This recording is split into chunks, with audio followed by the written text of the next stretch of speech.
The attack came without warning at exactly 0300 ship time. Commander Sandra Hayes was awakened by emergency alarms throughout the Unity as explosions rocked the ship from multiple directions. "All hands to emergency stations," Captain Jake Morrison's voice echoed through the corridors. "We are under attack by unknown forces." Sandra rushed to the bridge, still pulling on her uniform. What she saw on the main screen made her blood run cold. The Unity was surrounded by sleek black ships that seemed to absorb light rather than reflect it. They were firing some kind of energy weapon that passed right through the ship's shields. "Damage. Report!" Jake called out. Engineer Kate Davis, who had transferred from the Maze rescue mission to help with the cooperation networks, was working frantically at her station. "Captain, these weapons are unlike anything in our database. They're not trying to destroy us. They're trying to disable our systems." "Communications are down," reported Lisa Wong. "Whatever they're using, it's jamming all our frequencies. Doctor." Lisa Grant looked up from her science station with a grim expression.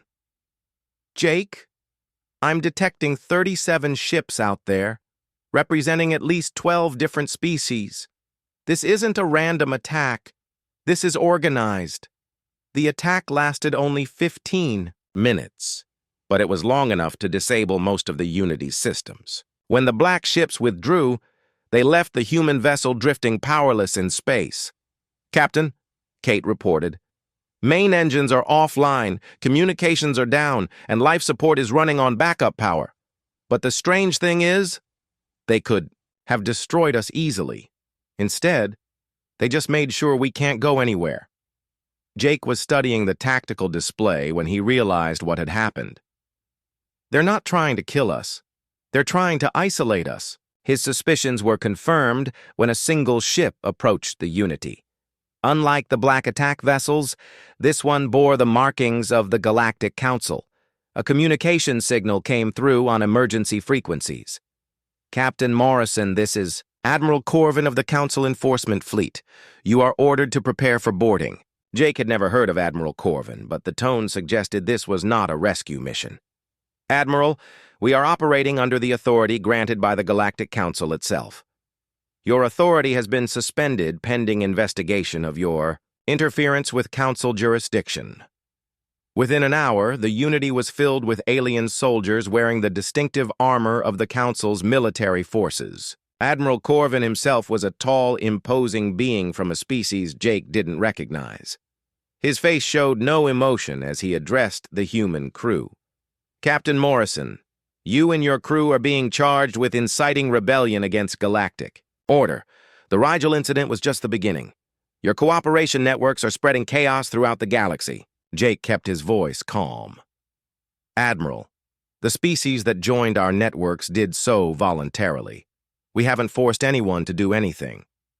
You have encouraged client species to reject their designated roles. You have undermined the authority of protector species. You have violated the fundamental principles that maintain galactic peace." Dr. Grant stepped forward. "Admiral, what about the species that were trapped in the testing maze for decades? What about the wars that lasted centuries?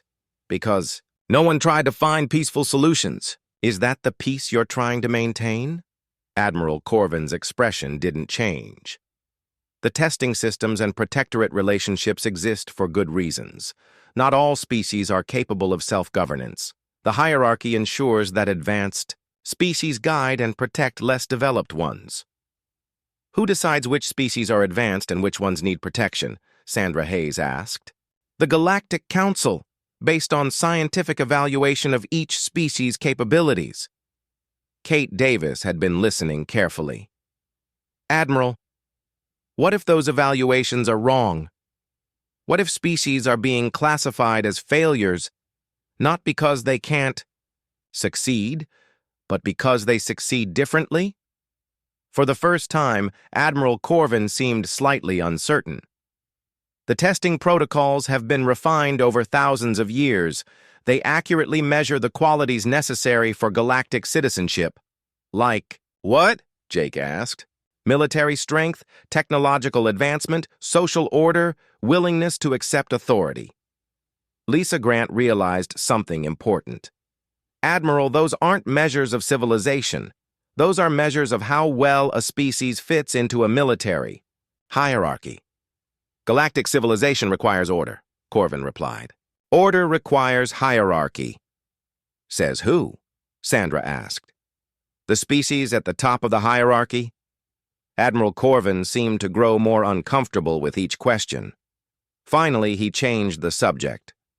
Regardless of your philosophical objections, you have violated Council directives. You will be transported to the Council station for trial. But before the Admiral could give orders for the transfer, new ships began appearing around the Unity. Jake recognized them immediately. Vessels from the cooperation networks that humanity had been helping to establish. The Altarian Vegan Zenari joint fleet arrived first, followed by ships from the Rigel system, the rescued maze survivors, and dozens of other species that had joined the voluntary cooperation agreements. Admiral Corvin came a transmission from the lead Altarian ship. We request immediate release of the human cooperation coordinators. Admiral Corvin activated his own communication system. All vessels, you are interfering with a legitimate Council enforcement action. Withdraw immediately or face the consequences. Admiral, replied the Zenari representative, the humans are operating under Council authority. We demand proof that this authority has been legally revoked. What followed was a tense standoff that lasted for hours. Admiral Corvin's enforcement fleet was powerful, but it was vastly outnumbered by the ships that had come to defend the cooperation networks. During the standoff, something unexpected happened. Ships began arriving from across the galaxy, but they weren't coming to support either side. They were coming to witness what was happening. Captain, Lisa Wong reported, I'm detecting over 200 ships from at least 50 different species. They're not taking sides, they're just watching. Jake realized that word of the confrontation had spread throughout the galaxy. Species. We're coming to see whether the new cooperation networks would survive their first real challenge. Among the observer ships, Jake noticed several that bore the markings of traditional Council member species. These were the established galactic powers, watching to see if the hierarchy they had built over millennia could withstand this new challenge. The crisis reached its peak when Council Prime Zenthor itself arrived on a massive ship that dwarfed everything else in the area. Admiral Corvin, came the ancient being's voice, explain the meaning of this unauthorized military action. Admiral Corvin seemed surprised. Council Prime, I am operating under emergency authority, granted by the Defense Council to suppress the rebellion. What rebellion? The cooperation networks are encouraging species to reject their designated roles in the galactic hierarchy. Admiral, encouraging voluntary cooperation is not the same as rebellion. The humans have not violated any Council directives.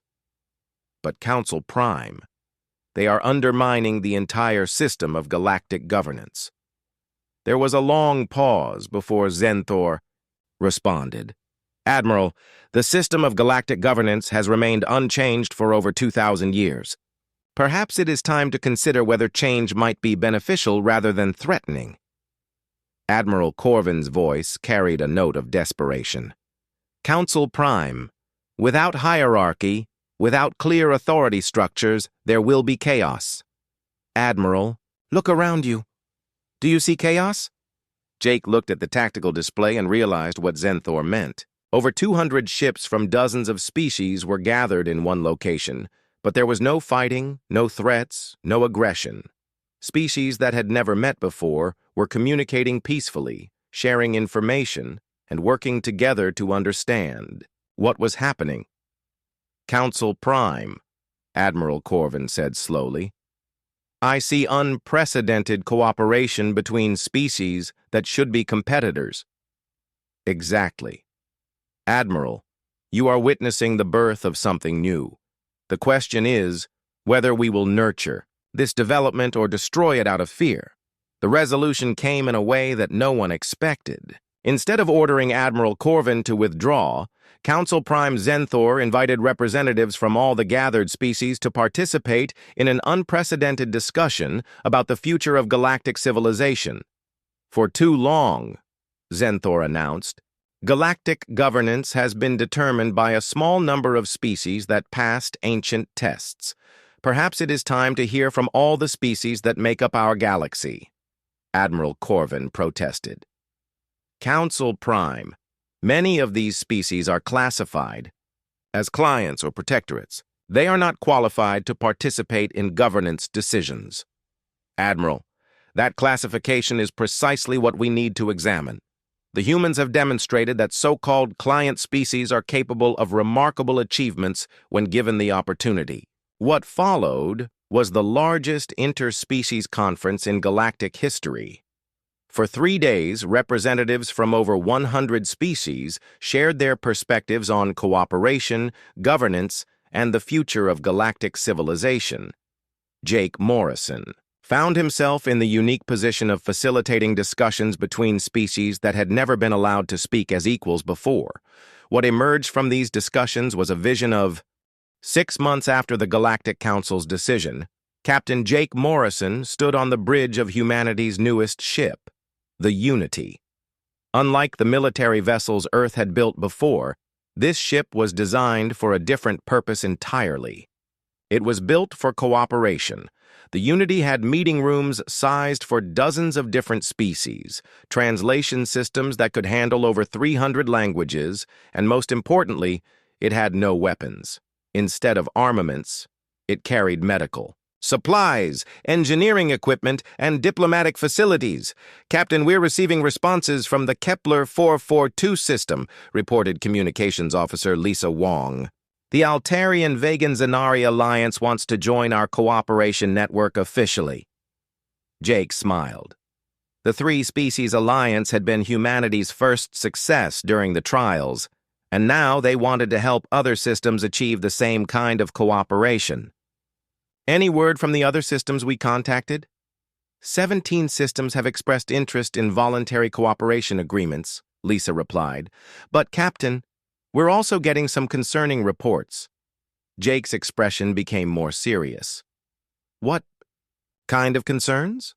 Dr. Lisa Grant, who had transferred to the Unity to help coordinate the new cooperation networks, entered the bridge carrying a datapad. Jake, we have our first real challenge. The Rigel system is requesting emergency assistance. What's the situation? 3 species sharing 2 planets, and they're starting to fight over resources. It's exactly the kind of conflict that the old galactic system would have solved by designating one species as the protector and the others as clients. Jake studied the data. But they contacted us instead of the Galactic Council. That's the problem, Lisa explained. The Council has declared the Rigel system to be under their jurisdiction. If we intervene, we'll be directly challenging the traditional hierarchy. This was the moment Jake had been expecting. The Galactic Council had given humanity permission to establish cooperation networks, but they hadn't expected those networks to compete with the Council's authority so quickly. What does Earth Command recommend? Jake asked. Ambassador Foster says we should proceed carefully. But, Captain, the Rigel species specifically asked for our help. They said they don't want a protector. They want to learn how to work together. Jake made his decision. Set course for the Rigel system and send a message to the Galactic Council informing them of our mission. The journey to Rigel took 5 days, and during that time, the Unity received messages from across the galaxy. Some were supportive, from species that wanted to see if humanity's cooperation methods really worked. Others were hostile, from species that saw humanity's growing influence as a threat to the established order. But the most interesting messages came from an unexpected source. Captain, Lisa Wong reported, we're receiving communications from client species throughout the galaxy. They're asking if humanity's cooperation networks are open to species that failed the original trials. Dr. Grant looked up from her research station. Jake, I think we underestimated how many species were classified as failures simply because they didn't fit the Council's expectations. When the Unity arrived at the Rigel system, they found a situation that was both familiar and unique. The Bats, 3 species, shared 2 worlds, but instead of fighting over territory, they were fighting over the right to help each other. Commander Sandra Hayes led the diplomatic team down to the planets. What she found was unlike any conflict she had seen before. The Rigelians were an aquatic species that had developed advanced water purification technology. The Batans were a mountain-dwelling species that had mastered mining and metallurgy. The Gammons were a plain species that had created the most efficient agricultural systems in the sector. Each species had something the others needed, but none of them knew how to share their resources without feeling like they were losing their independence. "It's not really a conflict," Sandra reported back to the ship. "It's more like three groups of people who want to help each other but don't know how to do it without someone being in charge." Jake realized this was exactly the kind of problem humanity had learned to solve during their trials. "Sandra, set up a meeting with representatives from all three species, but don't hold it on any of their worlds. Where should we meet?"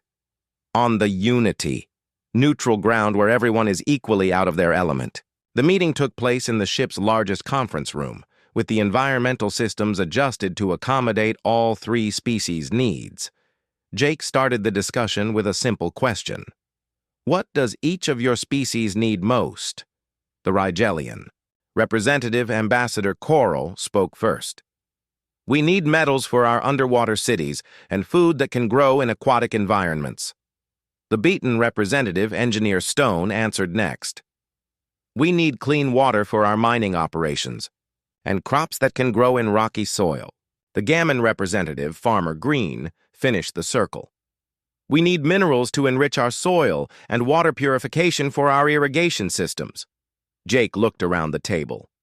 "So the Rigelians have water purification technology, the Batans have metals and minerals, and the Gammons have agricultural expertise. Everyone has what someone else needs." "Yes," Ambassador Coral agreed. "But how do we share without one species becoming dependent on the others?" Dr. Grant had been listening carefully. "What if nobody becomes dependent because everyone contributes equally?" "How would that work?" Engineer Stone asked. Sandra Hayes pulled up a display showing the three planets. "What if each species teaches the others their specialized skills? Instead of trading resources, you could trade knowledge." The three representatives looked confused. Farmer Green spoke slowly. "You mean the Rigelians would teach us water purification? The Batans would teach us mining, and we would teach everyone agriculture?" "Exactly," Jake said. "Within a few years, all three species would have all three technologies. Nobody would be dependent on anyone else, because everyone would be capable of everything." The idea seemed to revolutionize how the three species thought about cooperation. Instead of maintaining separate specialties and trading with each other, they could all become generalists with multiple capabilities. Ambassador Coral was the first to see the full implications. "If we all learned each other's technologies, we could work together on projects that none of us could handle alone." Engineer Stone nodded enthusiastically. "We could terraform planets for all three species to live on together." Farmer Green smiled. "We could create agricultural systems that work underwater, underground, and on the surface." Over the following weeks, the Rigel system became humanity's second major success story. The three species established joint research facilities, cross-training, programs, and collaborative development projects. Most importantly, they did it all without anyone being in charge of anyone else. But the success at Rigel had consequences that reached far beyond the system itself. War Commander Thrax arrived at Rigel just as the cooperation agreements were being finalized. His massive warship, the Dominion, took position above the planets in what was clearly meant to be an intimidating display of force. "Captain Morrison," came Thrax's voice over the communication system, "you are interfering with Galactic Council jurisdiction." "The Rigel system was designated for traditional resolution," Jake responded calmly. "Commander Thrax, the Rigel species requested our assistance voluntarily. We're not interfering with anyone's jurisdiction." "You are encouraging rebellion against established order. We're encouraging cooperation. There's a difference." Thrax's next words carried a clear threat. Captain, you will withdraw from this system immediately, or I will consider your presence an act of aggression against galactic civilization. Jake looked around his bridge, seeing his crew ready to support whatever decision he made. But he also thought about the 3 species on the planets below, who were just beginning to discover what they could accomplish together. Commander Thrax, I'm going to respectfully decline your order. The Rigel species have the right to choose their own path. Then you have chosen to oppose the Galactic Council. No, Jake replied. I've chosen to support the right of free species to make their own decisions. The standoff lasted for 3 tense hours. The Dominion had enough firepower to destroy the Unity easily, but Jake was counting on something more powerful than weapons. The fact that dozens of other species were monitoring the situation. His gamble paid off when ships began arriving from across the sector. The Altarian-Vegan-Zanari Alliance sent a joint fleet. The rescued species from the mined maze sent their ships. Even some traditional Galactic Council members sent observers. Most importantly, client species that had been classified as failures began sending ships to witness what might be the birth of a new kind of galactic civilization. War Commander Thrax found himself facing not just one human ship, but a growing fleet of species that wanted to see cooperation succeed. Commander, came a new voice over the communication channels. It was Council Prime Zenthor itself. You are ordered to withdraw. The humans are operating within the authority granted to them by the Council. Thrax's ship departed, but not before sending a message that everyone in the system could hear. This is not over. Order will be restored.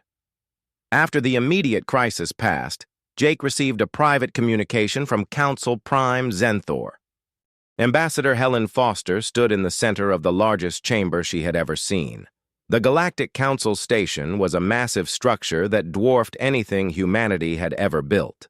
Around her, representatives from hundreds of species sat, in a great circle that stretched up toward a ceiling lost in shadows. She was not alone. Captain Jake Morrison stood beside her, representing Earth's military forces. Dr. Lisa Grant was there as humanity's scientific representative. And surprisingly, Elder Mira from the Zanari was present, along with representatives from several species that humans had helped during the trials. At the center of the vast chamber sat a being so ancient that its species name had been forgotten. Council Prime Zenthor had presided over galactic civilization for over 1,000 years, and its voice carried the weight of eons when it spoke. Humans of Earth, Zenthor began, its words translated into a dozen languages simultaneously. You have completed the 3 trials required for galactic citizenship. Your results are unprecedented in our records. Helen felt a mixture of pride and nervousness. The trials had been harder than anything humanity had ever faced, but they had survived and succeeded. The question was what came next. However, Zenthor continued, your methods have raised concerns among the council members. You have consistently acted outside established protocols. Some members question whether humanity can be integrated into galactic civilization. Murmurs arose from the assembled representatives. Helen could see that the chamber was divided. Some species seemed curious about humanity, while others appeared suspicious or even hostile. A tall, imposing figure stood up from one section of the chamber. I am War Commander Thrax of the Hegemony Forces, it announced. The humans' behavior during the trials was disruptive to established order. They interfered with testing protocols and encouraged rebellion among client species. Helen realized that client species meant the other races that had failed the trials and were now under galactic supervision. Apparently, humanity's habit of helping everyone was seen as a threat by some members of the council. Dr. Lisa Grant stepped forward. With respect, Commander Thrax, we helped other species survive and thrive. How is that disruptive? Because, came another voice from the chamber, it changes the natural order. This speaker was smaller and more delicate-looking. I am Scholar Veth of the Academic Collective. The trials exist to determine species' proper place in galactic hierarchy. Some species are meant to lead, others to follow, and others to be protected. Humans have disrupted this system. Captain Morrison couldn't stay silent. And what if the system is wrong? The question caused an immediate stir throughout the chamber. Several species began talking at once, some in outrage, others in what sounded like agreement. Council Prime Zenthor raised a limb for silence. Captain Morrison, you suggest that galactic civilization, which has maintained peace for millennia, is fundamentally flawed? Jake looked around the chamber, seeing hundreds of species that had accepted their assigned roles in the galactic hierarchy. I suggest that peace maintained through forced hierarchy isn't real peace, it's just organized oppression. And what would you propose instead? Asked another voice. This came from a being that looked remarkably similar to humans, but with silver skin. I am Ambassador Keln of the Mediator caste. We have tried cooperation between equals before. It leads to chaos and conflict. Helen realized this was her moment, to speak for all of humanity. Ambassador Keln, with respect, you've tried cooperation where some species were considered more equal than others.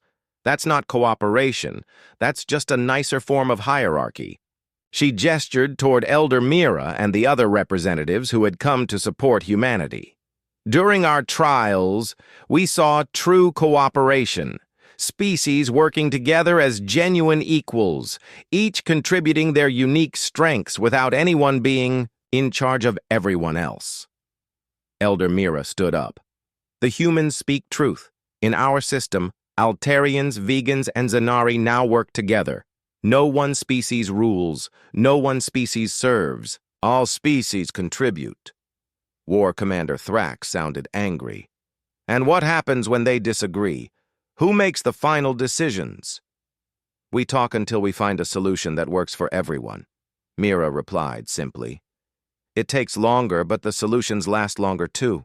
Council Prime Zenthor seemed intrigued. This approach requires significant time investment. How do you handle urgent crises? Dr. Grant answered. The same way we handled the disasters during our first trial. Everyone helps immediately and we work out the details later. When people's lives are at stake, you don't worry about who's in charge. You just help. A new voice joined the conversation, but this one was familiar. It was Commander Zeph from the Altarian fleet. Council Prime, I request permission to speak. Granted. My species fought the Vegans for 3 centuries. We believed it was the only way to protect the Zanari. The humans showed us that protection and cooperation are not opposites. Our system is now stronger than it ever was during the war. War leader Corks also stood. The Vegans agree. We believed strength came from dominance. The humans taught us that strength comes from unity. We are more powerful as allies than we ever were as conquerors. Helen could see that the chamber was becoming more divided. Some species seemed inspired by these testimonies while others appeared, more concerned than ever. Scholar Veth spoke again. These examples are encouraging, but they involve only a few species in a limited area. Galactic civilization involves thousands of species across millions of star systems. Surely hierarchy is necessary for coordination on such a scale. Dr. Grant had been thinking about this problem. Scholar Veth, what if hierarchy isn't the only way to coordinate large groups? What if the real problem is that the current system doesn't actually coordinate anything? It just enforces compliance. Explain, demanded Council Prime Zenthor. During our trials, we learned that the galaxy is full of species that have been classified as clients or protectorates or supervised developments, Grant continued. But none of these species were actually failing before the trials. They were just different from the species that designed the tests. Helen picked up the thread. The Karani we found in the maze had been trapped for 47 years, not because they couldn't pass the test, but because they approached problems differently than expected. The Zanari spent 3 centuries preparing for peace while their protectors planned for war. How many other species have been classified as failures simply because they think differently? Captain Morrison stepped forward. Council Prime, we propose something different. Instead of trials that force species to fit into predetermined categories, why not create a system where every species can contribute their unique abilities? And how would such a system function without central authority? Asked Ambassador Keln. The same way Earth's disaster response worked during our first trial, Morrison replied. Everyone contributes what they can, when they can, where it's needed. Most. No one species controls everything, but every species helps with something. War Commander Thrax stood again. This is fantasy. Without hierarchy, without clear chains of command, you will have chaos. Helen Foster looked directly at the imposing commander. Commander, with respect, we already have chaos. We have species fighting wars for 3 centuries over the right to protect people who didn't want protection. We have brilliant minds trapped in mazes for decades because they solved problems the wrong way. We have entire civilizations classified as failures because they valued cooperation over competition. She gestured around the vast chamber. This isn't peace, Commander. This is just organized chaos with rules. Council Prime Zenthor was silent for a long moment. When it finally spoke, its voice carried a note that might have been surprise. Humans, your proposal is unprecedented. You are suggesting that we restructure galactic civilization itself. We're suggesting that you actually create galactic civilization, Jake Morrison replied. What you have now is galactic management. Civilization means people working together because they choose to, not because they're forced to. The chamber erupted in discussion. Some species seemed excited by the possibility of change, while others appeared terrified of losing their positions in the hierarchy. After hours of debate, Council Prime Zenthor called for silence. Humans, your trial's results are indeed unprecedented. You have passed all 3 tests in ways that exceed our measurement parameters. However, your proposal to restructure galactic civilization requires consideration that extends beyond this council session. Helen felt her heart sink. It sounded like humanity was about to be told to wait, while the galaxy spent decades deciding what to do with them. But Zenthor continued. Therefore, the Council grants humanity a unique status. You will be designated as Galactic Coordinators, with the authority to establish voluntary cooperation networks among any species that choose to participate. The chamber fell silent. Helen wasn't sure she had heard correctly. You will not be members of the Galactic Council, Zenthor explained. You will be partners with it. Any species may choose to work with humanity's cooperation networks, or to remain within the traditional hierarchy, or to exist independently. The choice will be theirs, War Commander Thrax objected immediately. This will lead to the collapse of galactic order. Dr. Sam Miller opened his eyes and found himself standing in a corridor that stretched infinitely in both directions. The walls were made of what looked like silver metal, but they seemed to shift and change when he wasn't looking directly at them. Above him, the ceiling disappeared into darkness. He was not alone. Around him stood 11 other humans, all looking equally confused and concerned. Sam recognized some of them from the previous trials. Engineer Kate Davis was there, along with philosopher Paul Jackson, who had been pulled from his university, just like Sam had been pulled from his psychology practice. Third trial initiated, came the familiar alien voice. Mental resilience evaluation. You are now within the infinite construct. Previous species have spent decades trying to escape. Success is measured by maintaining mental stability under psychological pressure. Duration of trial, indefinite. Paul Jackson, a tall man with graying hair, looked around at the impossible architecture. They want to test our minds by trapping us in here? Kate Davis was already examining the walls with her engineer's eye. This isn't just a prison, she said. Look at these patterns. The walls are responding to our thoughts somehow. Sam nodded, recognizing the signs of a psychological testing environment. This is designed to break down our mental defenses. The longer we stay here, the more we'll start to doubt reality, doubt each other, doubt ourselves." As if responding to his words, the corridor began to change.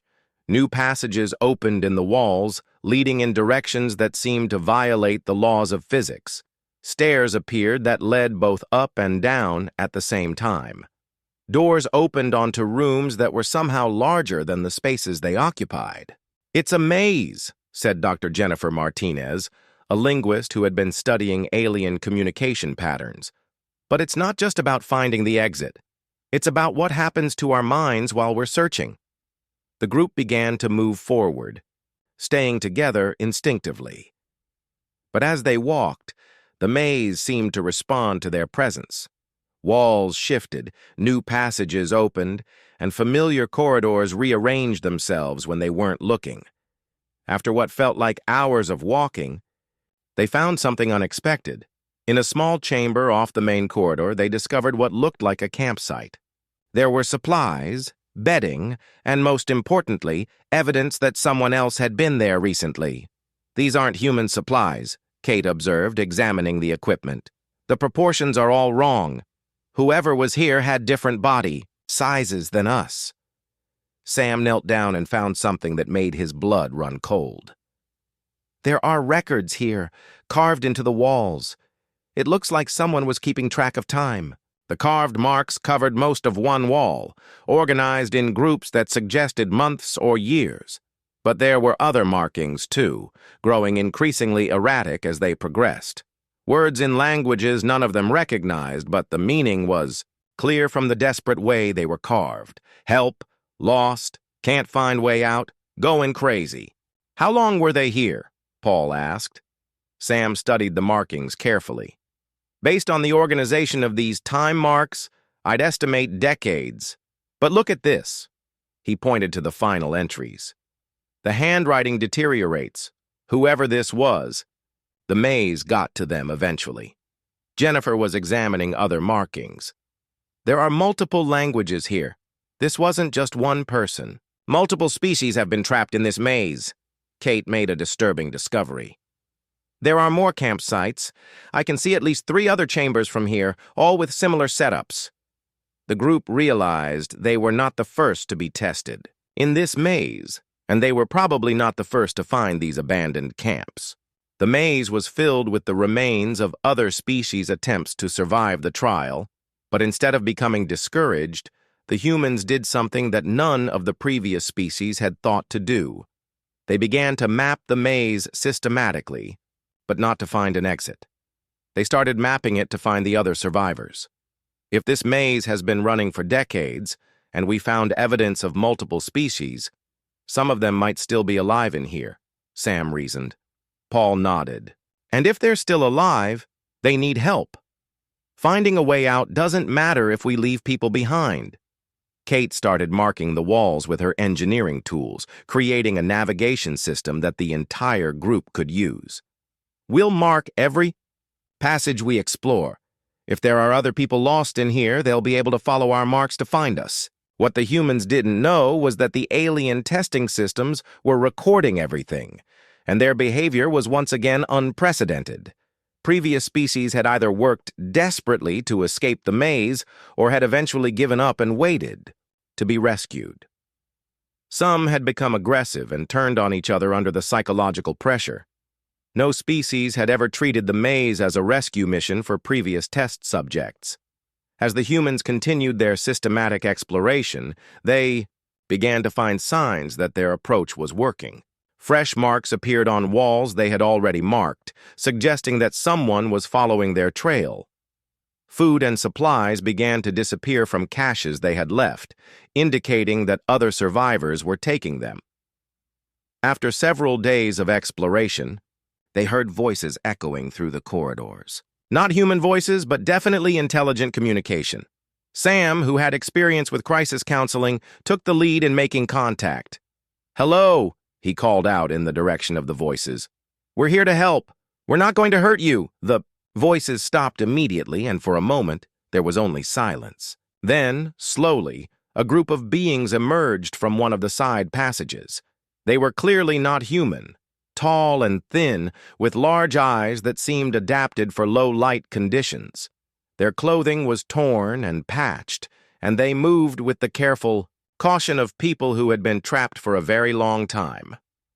"You are the new test subjects," one of them said in accented but understandable English. "We are the Karani.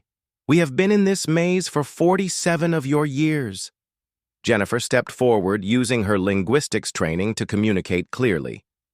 "We're humans. We're here to find everyone who's trapped and get them out together." The Karani looked confused. "Get out together? That is not how the test works. Each species must find their own way." "Says who?" Kate asked. "The aliens who built this place?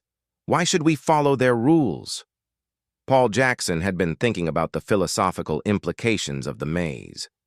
What if the real test isn't about escaping? What if it's about what we do while we're trapped? Sam understood immediately. A psychological test that measures character under pressure. Do we become selfish and focus only on our own survival? Or do we maintain our humanity and help others? Over the following days, the humans organized what became the first multi-species cooperation effort in the history of the maze. They established supply lines, created communication networks, and most importantly, they started a systematic search for all the other survivors. They found the Zelthari, a aquatic species that had been trapped for 12 years and had been slowly dying from dehydration. Kate rigged a water recycling system to keep them alive.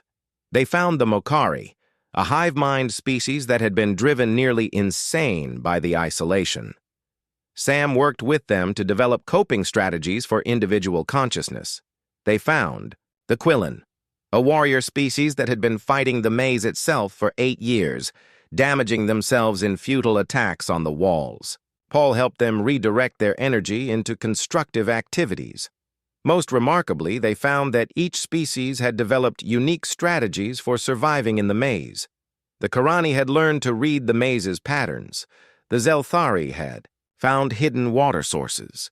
The Mokari had discovered how to influence the maze's changes through focused thought. The Quillen had identified the maze's weak points. Working together, combining all their knowledge and abilities, the group achieved something that no single species had managed in decades of trying. They didn't just survive the maze, they began to understand it. Kate made the breakthrough discovery.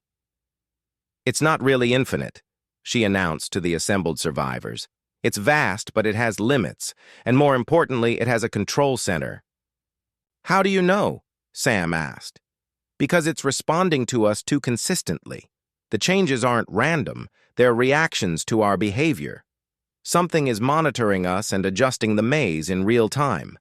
The group decided to find the control center, not to escape, but to help any other survivors who might still be lost in the maze. Their combined knowledge and skills allowed them to navigate passages that had been impossible for individual species to traverse. When they finally found the central chamber, they discovered something shocking. The control center wasn't just monitoring the current test subjects. It was maintaining life support for hundreds of survivors from previous trials, scattered throughout the maze in hidden chambers. The maze isn't designed to kill us, Sam realized. It's designed to isolate us, to see how we respond to despair and abandonment. Paul nodded grimly. And every previous species responded by giving up and waiting to be taken care of. But we didn't, Kate said, studying the control systems. We responded by taking care of each other. The alien testing systems had been recording unprecedented data for weeks. No species had ever organized a multi-species rescue operation. No species had ever treated the maze as a problem to be solved cooperatively rather than individually. The second trial began without warning. One moment, Colonel Amy Pierce was reviewing disaster relief reports at the Global Defense Command Center, and the next moment, she was standing in what looked like a massive spaceship with a dozen other humans. The alien voice spoke around them, coming from everywhere and nowhere at once. Second trial initiated. Combat effectiveness and conflict resolution evaluation. You have been transported to the Kepler 442 system. Two species have been at war for 3 centuries. Most species either avoid the conflict or choose a side. You will resolve this conflict or fail the trial. Amy looked around at the other humans who had been transported with her. She recognized several faces from Earth's military forces, but also saw scientists, diplomats, and even some civilians. Dr. Kevin Walsh, a negotiator from the United Nations, was among them. So was Sergeant Tony Rodriguez, a ground forces specialist she had worked with before. "Colonel," said Dr. Walsh, looking out through what appeared to be a viewing window, "I think we need to see what we're dealing with." Outside the window, space was filled with the debris of war. Destroyed ships floated among the wreckage of what had once been space stations. In the distance, 2 planets hung in space, both showing signs of massive damage from orbital bombardment. New voice spoke, but this one was clearly alien, though the ship's systems translated it automatically. "Humans, I am Commander Zeph of the Altarian Fleet. We have been fighting the Vegan Confederation for 300 of your years. They are a brutal species that seeks only conquest. We fight to protect our families." Before Amy could respond, another alien voice filled the room. "Humans, I am War Leader Corks of the Vegan Confederation. The Altarians are a weak species that refuses to accept the natural order. We fight to bring strength to this system." Amy realized they were being contacted by both sides of the conflict simultaneously. She looked at her team and made a quick decision.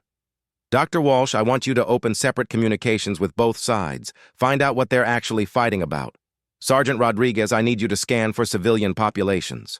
If there are non-combatants down there, they're our priority." Tony activated the ship's sensors and immediately found something troubling. "Colonel, I'm reading massive civilian populations on both planets.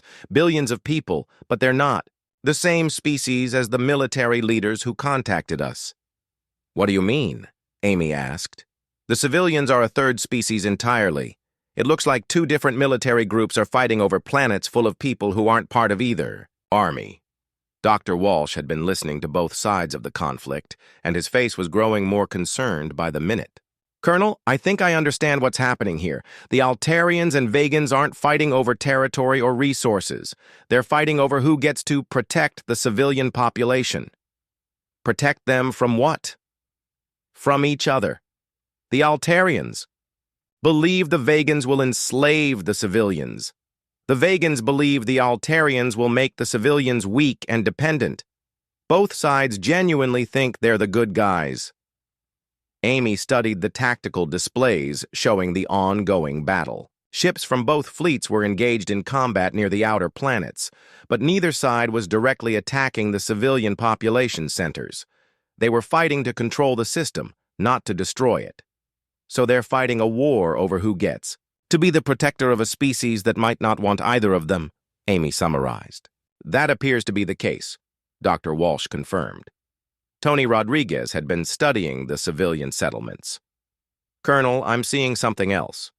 The civilian cities show signs of advanced technology, but it's all defensive.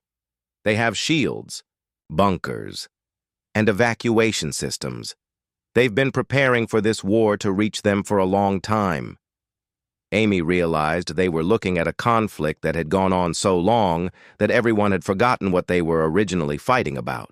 The 2 military species were locked in a war of protection that the people they were protecting might not even want. "Open a channel to both fleet commanders," Amy ordered. When both alien faces appeared on the screen, Amy spoke directly. "Commanders, we need to understand something. Have either of you asked the civilian population which form of protection they prefer?" Both aliens looked confused by the question. Commander Zeph spoke first. "The civilians are not equipped to make military decisions. They need protection from the Vegan threat." War Leader Corks disagreed. "The civilians have been weakened by Altarian coddling. They need strong leadership to become powerful." "But have you asked them?" Amy repeated. Neither commander seemed to understand the question. Dr. Walsh leaned forward. "Colonel, I don't think either side has ever considered asking the civilians what they want. The war has become about the principle of protection. not about what the protected people actually need. Amy made a decision that would have seemed impossible to the alien observers. Tony, I want you to take a team down to the civilian settlements. Don't go in armed. Go in as diplomats. Find out what these people actually want. Colonel, that's going to put us in the middle of a war zone, Tony pointed out. I know. But if we're going to resolve this conflict, we need to know what the people at the center of it actually think. While Tony prepared his diplomatic mission, Amy did something else that surprised the alien fleets. She opened a direct communication channel between the two commanders, with herself as a mediator. Commanders, I want to propose something. Instead of fighting each other, why don't you work together to find out what the civilians actually need? Both aliens immediately protested. Work with the Vegans? Commander Zeph said in horror. They are our enemies. Cooperate with the weak Altarians? War Leader Cork sounded equally appalled. They do not understand strength. But you both want to protect the civilians, right? Amy asked. So why not protect them together? The suggestion seemed to break both commanders' understanding of how conflicts worked. They had been fighting for so long that the idea of cooperation had become impossible to imagine. Tony Rodriguez landed on the civilian planet with a small team of humans. What they found changed everything. The civilian species, who called themselves the Zanari, had indeed been preparing for the war to reach them. But their preparations weren't just defensive. They had been developing technology and strategies for centuries, waiting for the chance to solve the conflict themselves. We have been watching the Sky War for 300 years, explained Elder Mira, the leader of the largest Zanari city. We know that both the Altarians and Vegans believe they are protecting us, but we do not need protection from each other. We need protection from the war itself. Tony realized the Zanari had developed something remarkable during their long wait. They had created a society that combined the best aspects of both their would-be protectors. They had Altarian compassion and cooperation, but also Vegan strength and determination. What would you do if the war ended? Tony asked. We would invite both species to live with us as equals, Elder Mira replied. We have cities prepared for them. We have jobs that use their skills. We have been ready for peace for a very long time. Tony brought this information back to Colonel Pierce, who immediately shared it with both fleet commanders. The revelation that the civilians had been planning for peace while the militaries planned for war seemed to stun both sides into silence. Dr. Walsh seized the moment. Commanders, the Zanari have something to offer both of your species. They've developed a society that values both protection and strength. Instead of fighting over who gets to control them, why not let them show you how to work together? What happened next had never occurred in the 300-year war. Both fleets stopped fighting. Commander Zeph and War Leader Corks agreed to meet on the Zanari homeworld for the first peace negotiations in centuries. The talks were difficult, with both sides deeply suspicious of each other, but the Zanari proved to be skilled mediators. Amy Pierce watched the negotiations with growing amazement. The Zanari had spent 3 centuries studying both species, learning their languages, understanding their cultures, and preparing for the day when they could bring peace to their system. Within 2 weeks, an agreement was reached. The Altarians would provide medical and educational support to the system. The Vegans would provide security and infrastructure development. The Zanari would coordinate the efforts and provide diplomatic services. All 3 species would work together as equals. The alien testing systems had been monitoring everything, and the results were again unprecedented. Most species faced with this trial either avoided the conflict entirely or chose to support one side in defeating the other. A few species had managed to enforce a temporary ceasefire, but no species had ever created a permanent 3-way alliance. The message came as Amy and her team were preparing to return to Earth.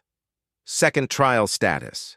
Conflict resolved through unprecedented cooperation. 3-species alliance established. Expected outcome was military victory or enforced peace. Actual outcome exceeds all predictive models.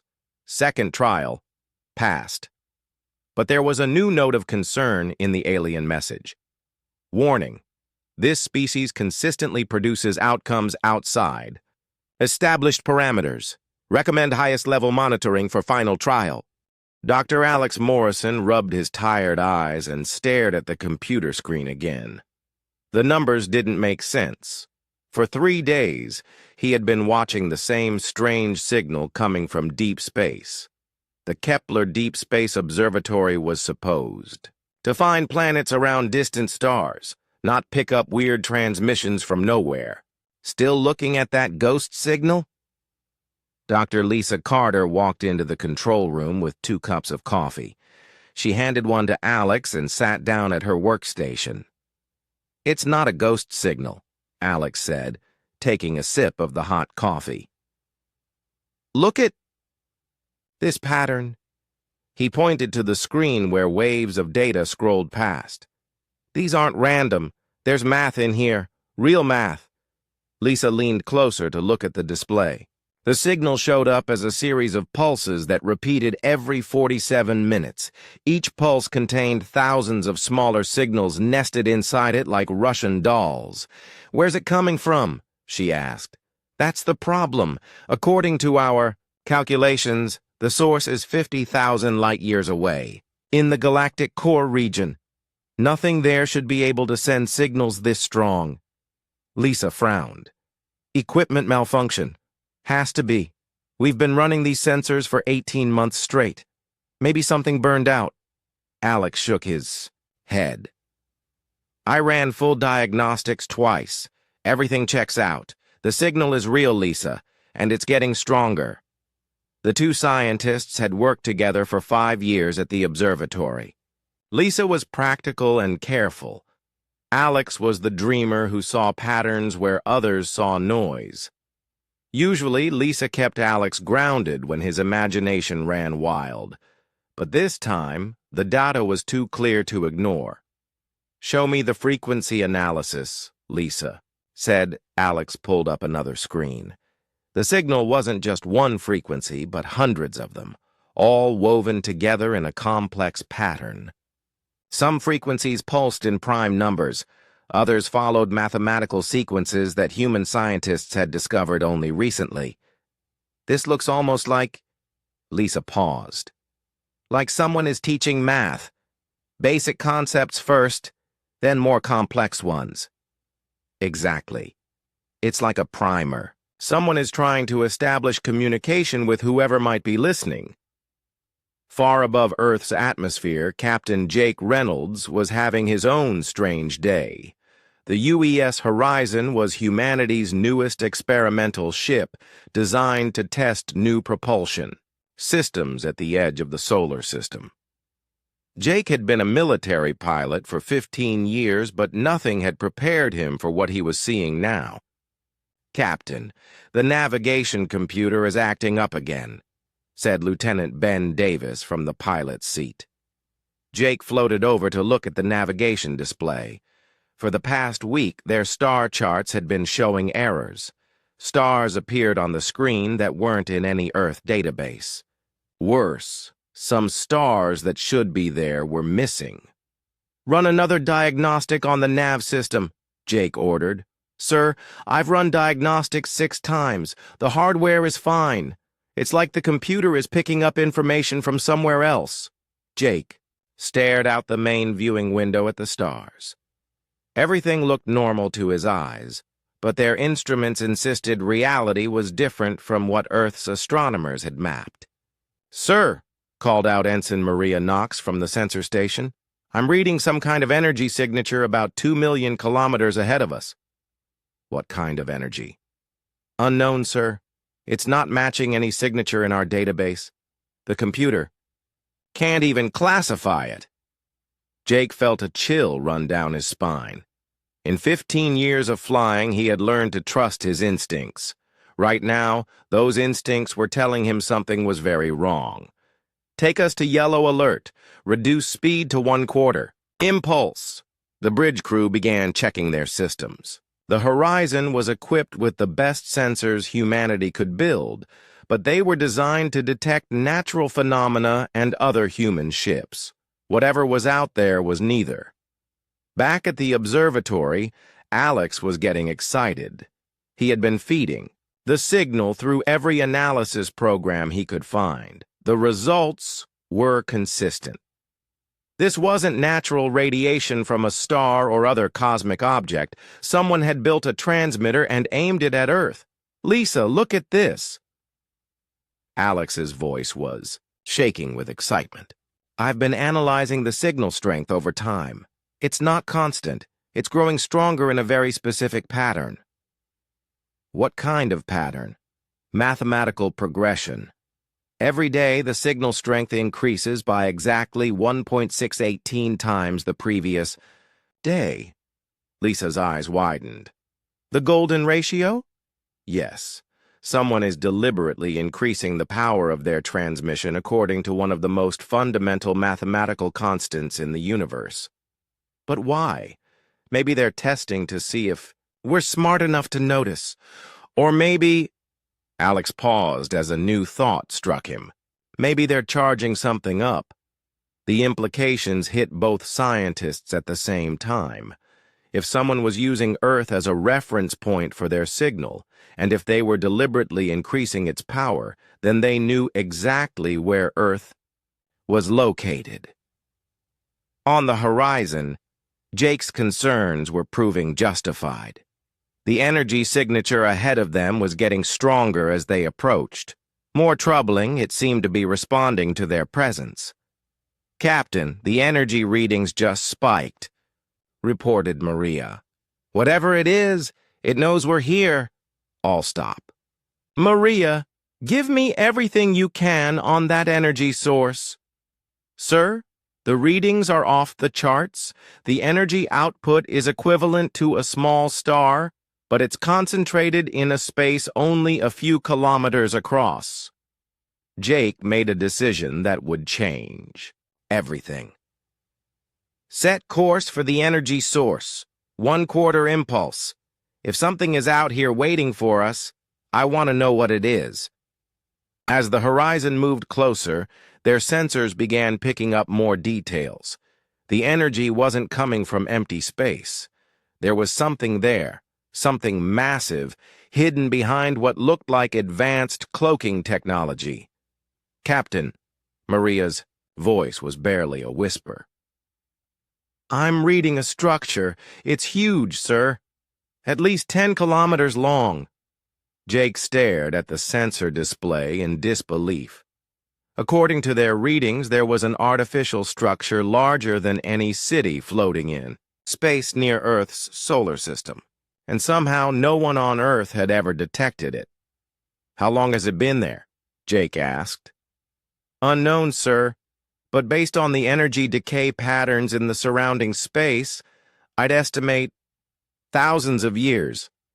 Back on Earth, Alex Morrison was about to make a discovery that would link his strange signal to Jake's mysterious structure. As he fine-tuned the observatory's receivers to better track the transmission, he accidentally triggered something he didn't understand. The signal suddenly changed. Instead of the steady mathematical progression, it became urgent, almost frantic. And for the first time, Alex realized the signal wasn't just coming from 50,000 light-years away. It was also coming from somewhere much closer to home. Captain Jake Morrison stood on the bridge of the horizon's edge, watching the stars through the main viewing screen. His ship was 3 months into a routine exploration mission beyond the outer planets when something impossible appeared on their sensors. "Captain, you need to see this," called out Lieutenant Amy Walsh from her station. Her voice carried a note that Jake had learned to recognize in his 15 years of commanding deep space missions. It was the sound of someone seeing something that shouldn't exist. Jake moved to her console and looked at the readings.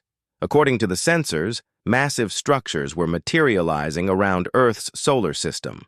Not approaching from deep space, not emerging from hyperspace jumps, but simply appearing as if they had always been there.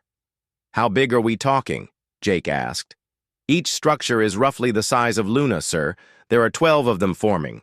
A perfect sphere around our entire solar system. Amy's fingers danced across her controls, trying to make sense of the data. They're not showing up on any of our deep-range communications with Earth Defense Force.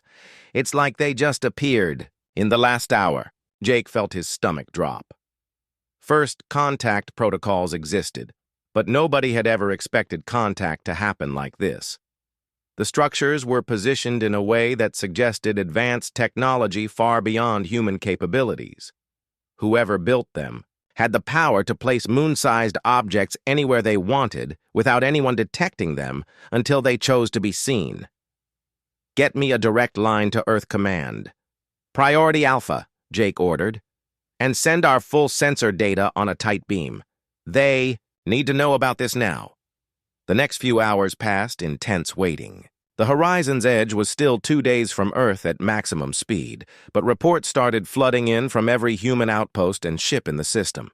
The structures had appeared simultaneously around every human settlement, from the mining stations, around Jupiter to the research bases near Pluto.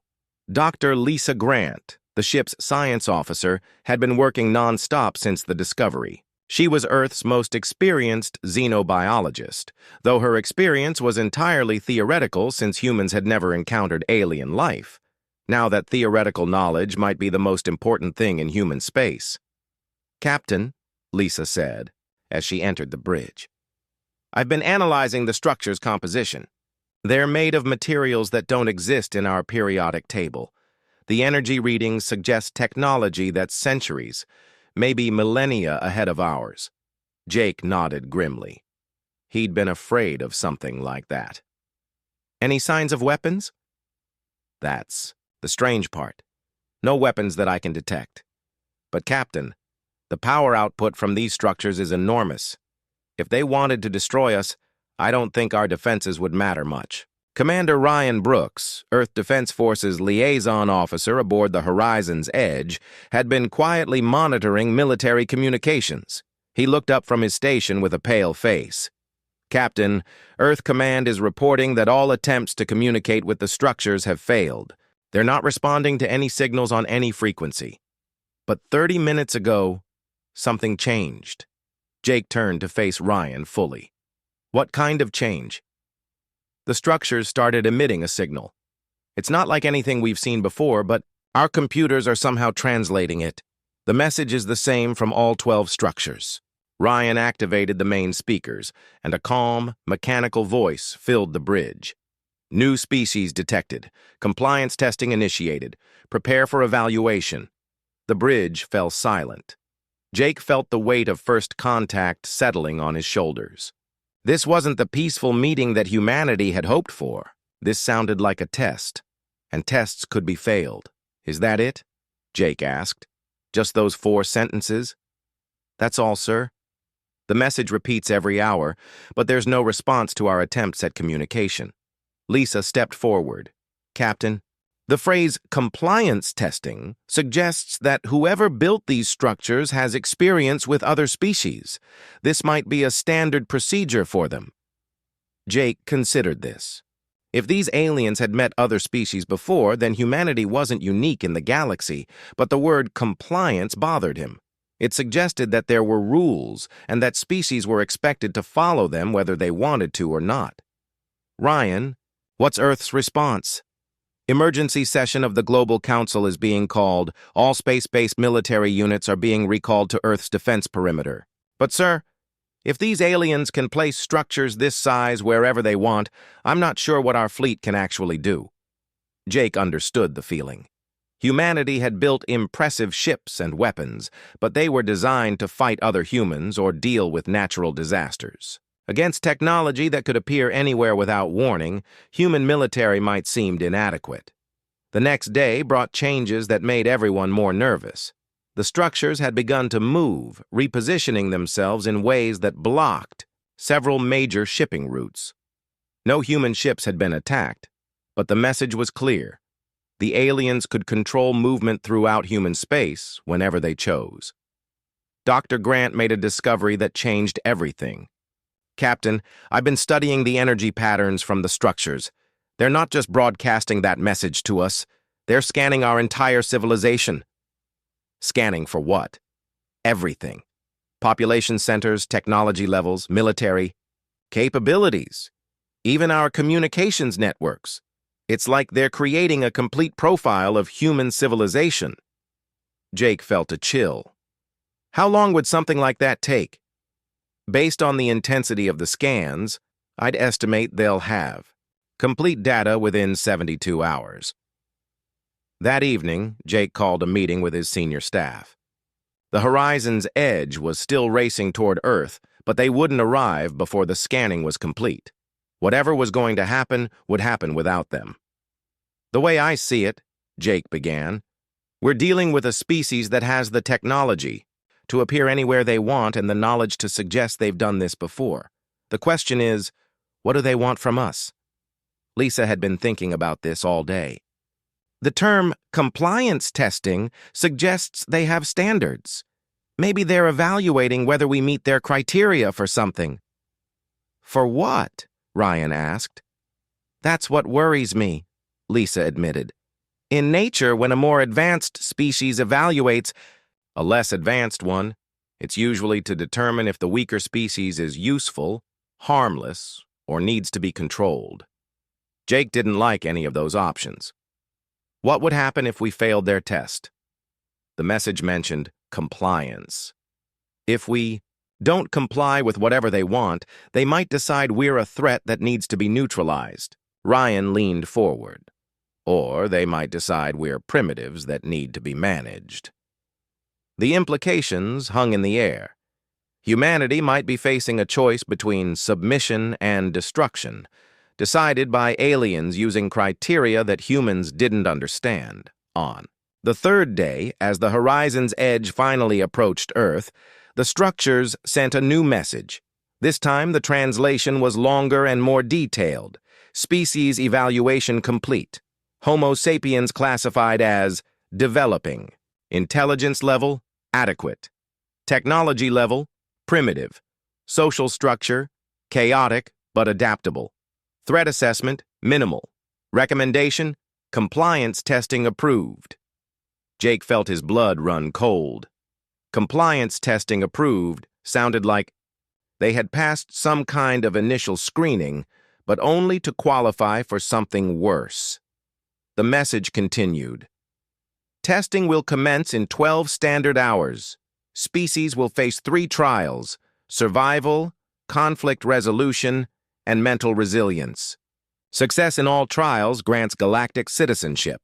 Failure results in planetary quarantine and supervised development. Compliance is not optional. Lisa looked up from her calculations. Captain, 12 standard hours from now will be just after we reach Earth orbit. Jake stared at the blue and white planet growing larger on their screen. Humanity was about to face its greatest test, evaluated by aliens who saw them as primitive and chaotic. The survival of human civilization might depend on passing trials they didn't understand, designed by minds they couldn't comprehend. But as Jake watched Earth growing closer, he felt something else besides fear. Humans had always been good at surviving against impossible odds. Maybe chaos and adaptability weren't weaknesses after all.